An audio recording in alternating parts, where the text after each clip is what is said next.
El grito no sonó como miedo. Sonó como desafío. Como la furia de alguien que se niega a caer, aun cuando la tierra misma parece querer tragársela. Mateo Álvarez lo escuchó desde el interior del cañón, donde llevaba años viviendo como una sombra entre piedra y polvo. Hacía casi 3 inviernos que no hablaba con nadie más que con su caballo y el viento, 3 inviernos desde que decidió que la soledad era más segura que el afecto. Pero aquel grito rompió algo que él creía enterrado para siempre. Cuando llegó al claro, rifle en mano y corazón desbocado, los lobos ya rodeaban a la mujer. Ella estaba de pie, sangrando, sosteniéndose apenas con un cuchillo corto, los ojos encendidos de rabia y orgullo. Mateo disparó una vez, luego otra, y el aullido de los animales se perdió entre las rocas. Cuando el silencio cayó, ella también cayó, y él la sostuvo antes de que el suelo la reclamara. Pesaba poco, demasiado poco para alguien que había luchado así. Su sangre empapó la camisa de Mateo mientras corría de regreso a la cabaña, y cada paso le recordaba lo mucho que había evitado el contacto humano. El calor de su cuerpo contra el suyo se sentía peligroso y correcto al mismo tiempo. Ella murmuraba palabras en una lengua que él no entendía, aferrándose a su cuello como si él fuera la última verdad que quedaba en el mundo. Cuando la tendió sobre la mesa rústica de la cabaña, la sangre comenzó a formar un charco oscuro. Mateo apretó los dientes y actuó por instinto, como había hecho con animales heridos durante años. Al limpiar las heridas vio la magnitud del ataque, zarpazos profundos en el hombro, mordidas en la pierna, marcas claras de hambre desesperada. Los lobos no habían atacado por crueldad, habían atacado porque el invierno había sido implacable. Ella abrió los ojos de golpe y lo miró como si pudiera atravesarlo. No había miedo allí. Tampoco gratitud. Había algo más, algo que lo inquietó.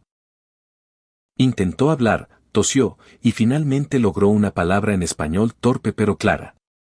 Ayuda. Mateo asintió, concentrado en detener la hemorragia. Cada vez que sus dedos rozaban la piel de ella, una descarga le recorría los brazos. Se dijo que era adrenalina, que era el recuerdo del peligro, pero no se creyó. Cuando terminó de vendarla, ella levantó la mano y tocó su mandíbula con un solo dedo. Mateo se quedó inmóvil. Tienes ojos buenos, dijo ella, con acento marcado. Pero tristes. Él se apartó de inmediato, como si aquel contacto quemara más que el fuego. No quería ser visto, no quería que nadie leyera las cicatrices que llevaba dentro. ¿Cómo te llamas?, preguntó ella después de un silencio pesado. Mateo, respondió él, seco. Ella repitió el nombre despacio, probándolo. Yo soy Nayeli. El nombre flotó entre ellos. Mateo supo al instante que no pertenecía a esas tierras, que su presencia allí era peligrosa. Debes irte cuando puedas, dijo, aunque la idea le dejó un hueco en el pecho. Nayeli sonrió apenas, una sonrisa cargada de algo que no supo nombrar. Me salvaste la vida. Donde yo vengo, eso no es poca cosa.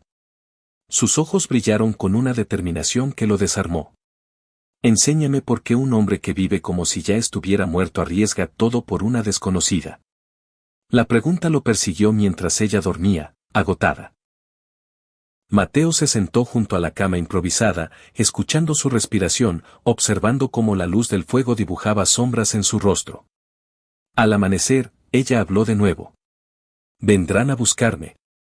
La certeza en su voz no admitía dudas. Explicó que había salido sola para probar su valía, para escapar de un destino impuesto, y que su pueblo seguiría su rastro. Mateo entendió el peligro al instante. Cuando la ayudó a ponerse de pie para comprobar si podía caminar, ella avanzó con orgullo obstinado hasta que las fuerzas la abandonaron. Él la sostuvo, y esta vez ella lo miró consciente, sus manos firmes sobre sus hombros.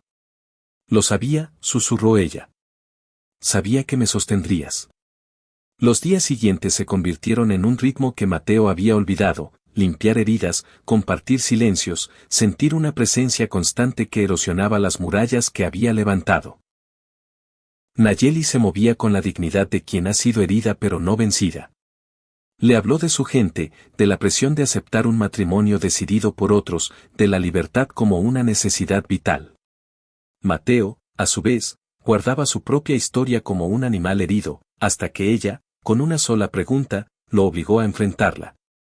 Cuando finalmente habló de la familia que perdió, de la culpa que lo había empujado a esconderse, Nayeli no retrocedió. Lo abrazó con una fuerza que no pidió permiso, y en ese abrazo algo se rompió y algo nuevo nació. El beso que siguió fue inevitable, cargado de todo lo no dicho, pero también de consecuencias. El sonido de cascos acercándose los arrancó del momento. Nayeli escuchó con atención. Son ellos. Mateo salió a enfrentar a los jinetes con el rifle bajo, no como amenaza sino como declaración. 5 hombres desmontaron, liderados por un anciano de mirada severa. Sus ojos se clavaron en Nayeli con mezcla de alivio y reproche. La tensión era palpable.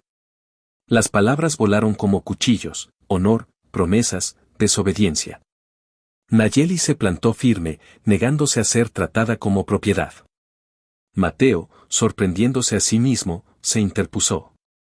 Ella decide, dijo, y al hacerlo supo que cruzaba una línea sin retorno. El anciano observó largo rato, luego habló con su hija. ¿Es esto lo que quieres? Nayeli dio un paso al frente, junto a Mateo. Sí.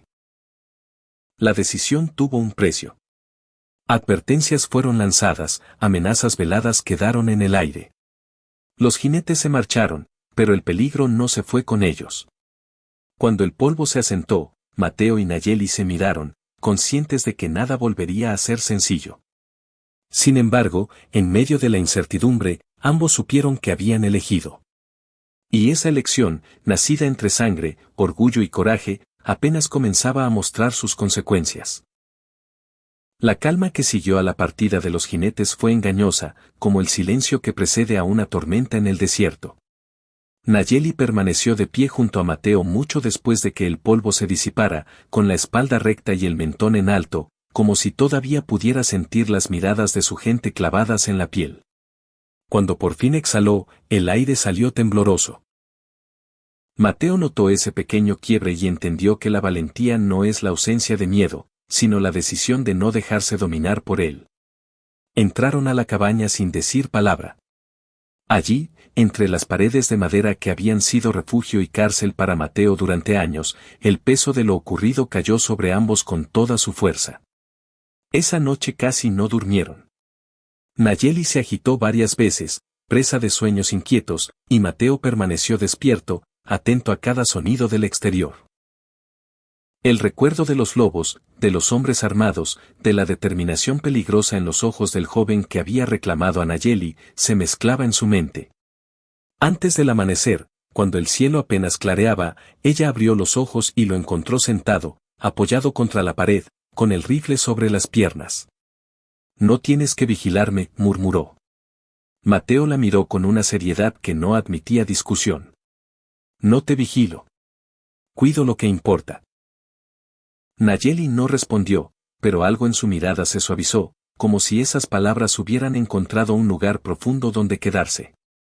Los días siguientes estuvieron marcados por una preparación silenciosa. Mateo reforzó la cerca, revisó trampas, limpió armas.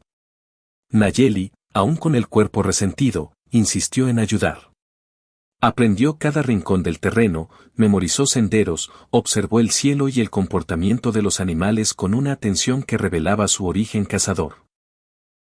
Por las noches, hablaban poco, pero el silencio entre ellos ya no era vacío, estaba cargado de una complicidad naciente. En uno de esos silencios, Nayeli rompió la quietud. Si vienen, no quiero que luches por mí como si yo no existiera. Mateo la miró sorprendido. Lucharé contigo, corrigió. Esa diferencia, pequeña en palabras, lo cambió todo. La advertencia del anciano no tardó en cumplirse. Una noche, el olor a humo despertó a Mateo de golpe. No era el fuego habitual, sino algo más agresivo, más sucio. Se levantó de un salto y vio las llamas lamiendo la cerca del corral. Los caballos relinchaban aterrados. A la luz del fuego, 3 sombras se movían con intención clara. Entre ellas, Mateo reconoció al joven guerrero, su rostro endurecido por el rencor. No era un ataque impulsivo, era un mensaje. Querían dividirlos, obligarlos a elegir. Mateo sintió la vieja tentación de actuar solo, de sacrificarlo todo para que Nayeli escapara. Pero antes de que pudiera decir una palabra, ella ya estaba a su lado, con el rifle que él le había enseñado a usar.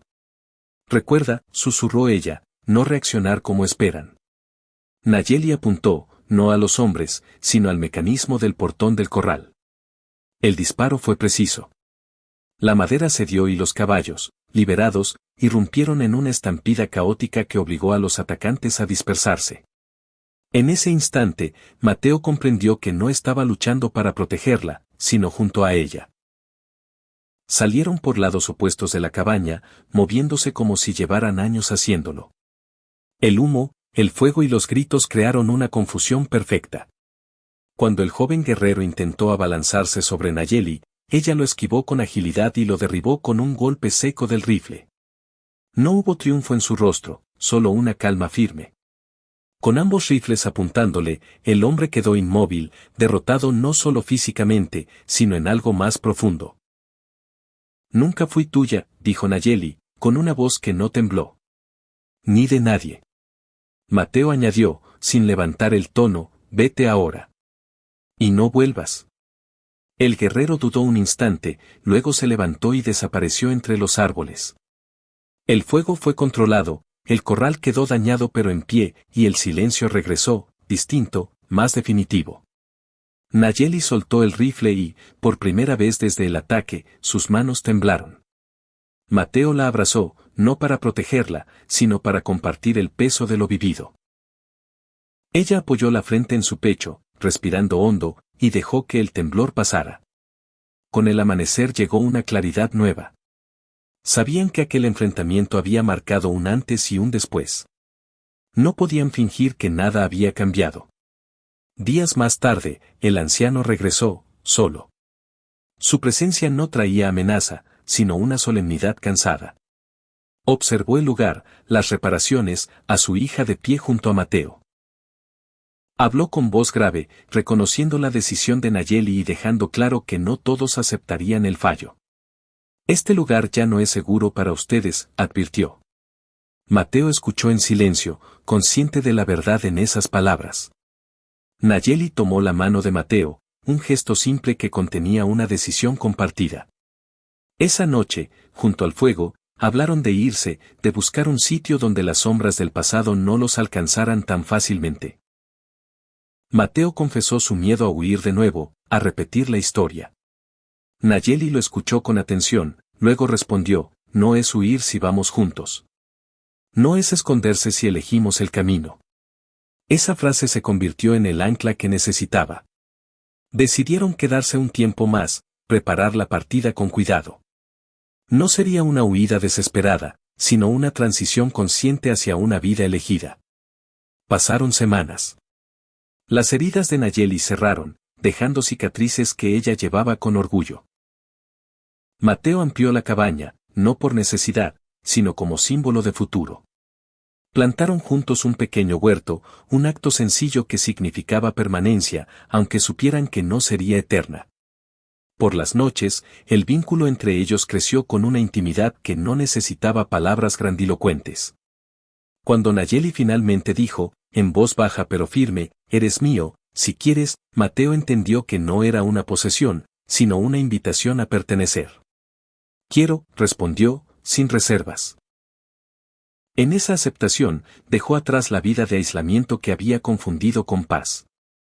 Meses después, el cañón los vio transformarse. Los rumores llegaban de lejos, el guerrero había abandonado la región, el nombre de Nayeli ya no se pronunciaba con desprecio, sino con respeto silencioso. Pero lo que realmente importaba estaba allí, en la forma en que Mateo despertaba cada mañana con ella a su lado, en cómo Nayeli había encontrado un espacio donde su fuerza no era castigada, sino celebrada. Una noche, mientras el viento recorría las rocas y el fuego crepitaba, Nayeli apoyó la cabeza en el hombro de Mateo. ¿Te arrepientes?, preguntó. Él sonrió, con una serenidad que no había conocido en años. Solo de haberme escondido tanto tiempo. Nayeli rió suavemente y lo besó, sellando una verdad simple y poderosa. El desierto seguía siendo implacable, el mundo seguía lleno de peligros y decisiones difíciles.